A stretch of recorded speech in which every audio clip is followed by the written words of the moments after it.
ఈనాడు గ్రామీణ ప్రాంతాలలో జరిగిన గ్రామ పంచాయతీ ఎన్నికలు 94 శాసనసభ నియోజకవర్గాల పరిధిలో ఈ ఎన్నికలు జరిగినాయి.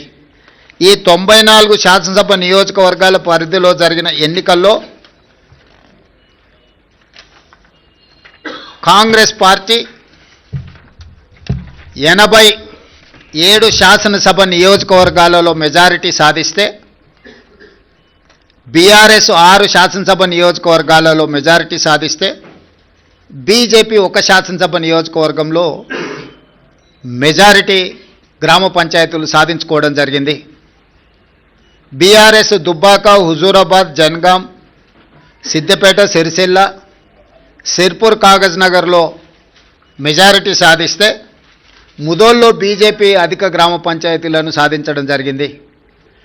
94 శాసనసభ నియోజకవర్గాలలో స్థానిక సంస్థల ఎన్నికలు జరిగితే కాంగ్రెస్ పార్టీ 87 శాసనసభ నియోజకవర్గాలలో అత్యధిక స్థానాలను సాధించడం ద్వారా 2023 నాడు మేము సిపిఐ కలిసి సాధించిన 65-66 శాసనసభ నియోజకవర్గాలతో పోలిస్తే ఇప్పుడు ఇంకొక 21 శాసనసభ నియోజకవర్గాలు అధికంగా గెలవడం జరిగింది.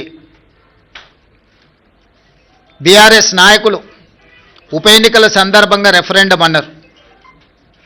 వాస్తవంగా పట్టణ ప్రాంతంలో ఉన్న 26 శాసనసభ నియోజకవర్గాలలో జనరల్ ఎలక్షన్లో మేము 1 సీటు కూడా సాధించలే. కానీ జరిగిన 2 ఉప ఎన్నికలు హైదరాబాదు మహానగర పరిధిలో జరగడంతో ఆ 2 నియోజకవర్గాలలో కూడా ఈ 26 మహానగర పరిధిలో ఉన్న శాసనసభ నియోజకవర్గాలలో ఉప ఎన్నికలు జరిగిన 2 శాసనసభ నియోజకవర్గాలలో ప్రజలు తీర్పిచ్చారు.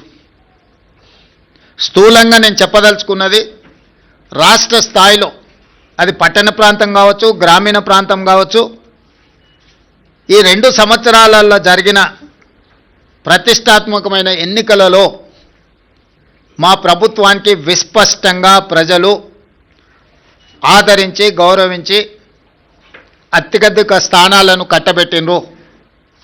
దీనికి ప్రధానమైన కారణం పేదలకు మేము అందించిన రేషన్ కార్డులు, పేదలకు మేము అందించిన సన్నబియ్యం, రైతులకు మేము మాఫీ చేసిన రుణమాఫీ, రైతు భరోసా, బోనస్ 500, పండించిన వరి ధాన్యాన్ని మొత్తాన్ని కొనడం, ప్రతి పేదవాడికి 200 యూనిట్ల ఉచిత కరెంట్, మహిళలకు ఆర్టీసీలో ఉచిత బస్సు ప్రయాణం, 500 రూపాయల